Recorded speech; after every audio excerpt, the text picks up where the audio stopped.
Tua palavra é lâmpada para os meus pés, Senhor. Bem-vinda, bem-vindo ao nosso encontro com a palavra lâmpada para os meus pés. Em nome do Pai, e do Filho, e do Espírito Santo. Amém. O evangelho proposto para este domingo da Ascensão do Senhor. Capítulo 24 de Lucas, versos 46 a 53. Conclusão do evangelho de Jesus Cristo segundo Lucas. Naquele tempo disse Jesus a seus discípulos: assim está escrito: o Cristo sofrerá e ressuscitará dos mortos ao terceiro dia, e no seu nome serão anunciados a conversão e o perdão dos pecados a todas as nações, começando por Jerusalém. Vós sereis testemunhas de tudo isso. Eu enviarei sobre vós aquele que meu Pai prometeu. Por isso, permanecei na cidade, até que sejais revestidos da força do alto. Então, Jesus levou-os para fora, até perto de Betânia. Ali ergueu as mãos e abençoou-os. Enquanto os abençoava, afastou-se deles e foi levado para o céu. Eles o adoraram. Em seguida, voltaram para Jerusalém, com grande alegria, e estavam sempre no templo, bendizendo a Deus. Amém. Irmãs e irmãos, chegamos a este momento tão importante do mistério da Páscoa. A Ascensão do Senhor é um dos elementos centrais da realidade pascal, da novidade, do acontecimento pascal. Esta conclusão que ouvimos do Evangelho de Lucas, neste domingo, em contraste com a primeira leitura dos Atos dos Apóstolos, também do autor Lucas, dá-nos o pano de fundo sobre a nova realidade agora. Como viver nossa vida cristã sem a presença, naquele modo, da presença corpórea de Jesus, com quem os apóstolos conviveram por 3 anos, e que por ora morreu, ressuscitou e subiu para o junto do Pai. Qual será, a partir de agora, o modo ou os modos de presença do Senhor em nosso meio?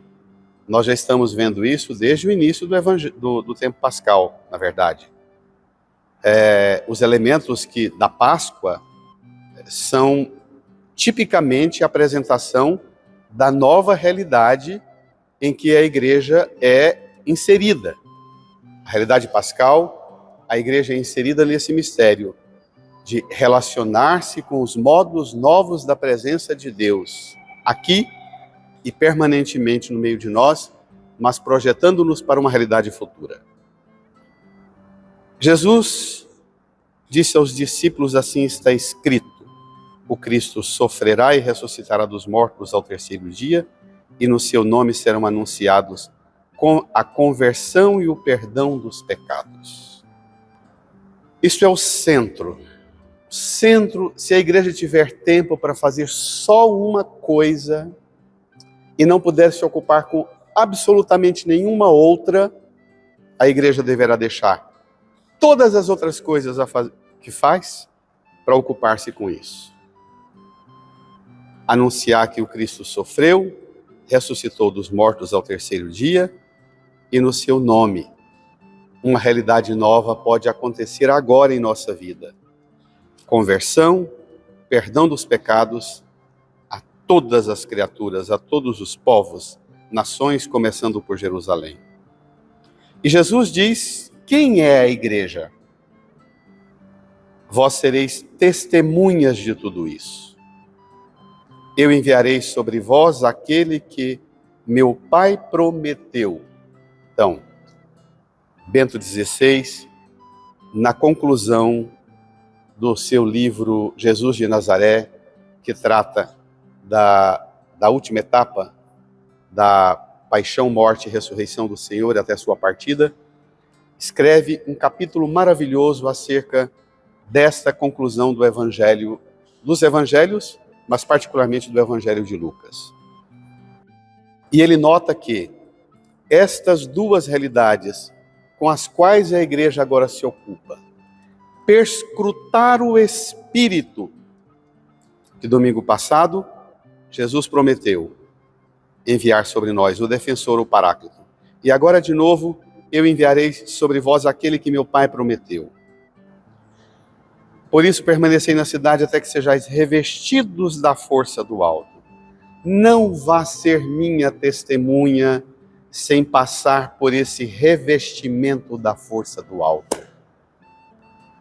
A falência e o fracasso da igreja em todos os empreendimentos dela, todos os projetos que a igreja investiu muitos esforços humanos e esforços materiais e que fracassaram exatamente porque não houve revestimento das forças do alto. Esse é o critério fundante. Agora, como saber que alguém está revestido da força do alto? É para isso que Jesus funda a Santa Igreja e a hierarquia. É papel da igreja, da hierarquia, fazer o discernimento. A grande obra da hierarquia da igreja é ocupar-se com o critério do revestimento do Espírito. A hierarquia da igreja é a guardiã constituída pelo Senhor para zelar, para garantir que todos quantos saiam por aí para serem testemunhas de Cristo, sejam testemunhas revestidas da força do alto. Muitas vezes a igreja acaba por se ocupar com muitas outras coisas que não essa. E a gente manda a gente fazer as coisas, faz coisas, revestido das coisas de baixo, das motivações mais baixas. Ambição, desejo, vaidade, cobiça, carência, vontade de aparecer e apresentar-se por aí. Um dia um padre idoso disse uma coisa, já falecido, a mim, que provocou-me uma crise por longo tempo e até hoje, hora outra, eu visito aquilo que aquele padre idoso me disse. Ele me disse assim, na verdade disse para nós seminaristas, meninos, tomem cuidado. Todo padre muito empolgado com grandes obras, muitas das grandes obras com as quais o padre é empolgado, elas são construídas para abrigar dores e feridas desses pregadores do Evangelho. Muitas obras de leigos, muitas obras da igreja e até obras de caridade, dizia eles, são obras grandes construídas para esconder e abrigar as próprias feridas. E ele dizia, exatamente falando sobre a igreja, o papel da igreja é ser testemunha do sofrimento de Cristo e não para guardar ferida de homens. Ser testemunha da ressurreição de Cristo dentre os mortos e anunciar que há uma realidade nova com a qual a igreja ocupa-se, a conversão e o perdão dos pecados. Gerar uma realidade de mulheres e homens reprojetados, converter, metanoia, mudar a mentalidade para mudar a meta. Conversão. A meta é a de Deus. A meta é a de Cristo. A meta é a do Espírito Santo. A meta é a do Pai. E o perdão dos pecados. Na primeira leitura dos Atos dos Apóstolos deste domingo, quando Jesus está lá encaminhando para subir aos céus, os discípulos se acercam dele e dizem, Senhor, é agora que vais restaurar o reino de Israel? Bento XVI dá uma nota impressionante sobre essa conversa dos discípulos. os discípulos ainda estão fechados nas suas velhas ideias. Se perguntam se não se teria chegado agora o momento de restabelecer o reino de Israel. A ideia de um renovado reino davídico, Jesus a contrapõe por uma promessa e uma missão. A promessa: sereis revestidos da força do alto. E uma missão: sereis minhas testemunhas até o fim do mundo, para promover a conversão e o perdão dos pecados. Nós precisamos deixar de ser discípulos e discípulos fechados em nossas velhas ideias. Ele contrapõe, diz Bento, uma visão maior do que aquela que os discípulos têm. Ele contrapõe uma visão maior daquele que deve vir. O verdadeiro Messias não é filho de Davi, mas Senhor de Davi. Não se senta no trono de Davi, mas se senta no trono de Deus mesmo. É o reino de Deus. E às vezes nós ficamos pregando o evangelho querendo capitalismo ou socialismo, comunismo ou marxismo, querendo estabelecer os velhos modelos e ideias de reinos políticos, econômicos e sociais aqui, e esquecemos de pregar a novidade extraordinária do reino de Deus. Mas tem ainda uma afirmação mais cara e mais eloquente. E então Jesus os levou para fora, ergueu as mãos e abençoou-os. Enquanto os abençoava, afastou-se deles e foi levado para o céu. Eles o adoraram. A conclusão, diz Bento.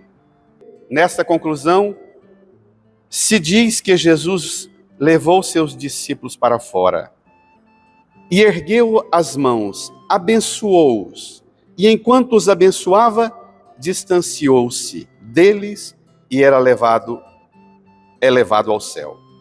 Jesus parte abençoando parte, e na bênção ele permanece. Ele agora é presença nos discípulos e discípulas que serão revestidos do Espírito, a bênção, e testemunhas de tudo isso, anunciando a conversão e o perdão dos pecados. As suas mãos continuam estendidas sobre este mundo. As mãos abençoadoras de Cristo são como um teto que nos protege, mas ao mesmo tempo são um gesto de abertura que fende o mundo para o céu, para que o céu penetre nele e possa afirmar nele a sua esperança. Nós somos cidadãos do céu. Olhemos para o alto, mas olhemos para o futuro e para a obra da missão nossa, anunciando conversão e perdão dos pecados. Um mundo de mulheres e homens reconciliados no poder da morte e ressurreição do Senhor.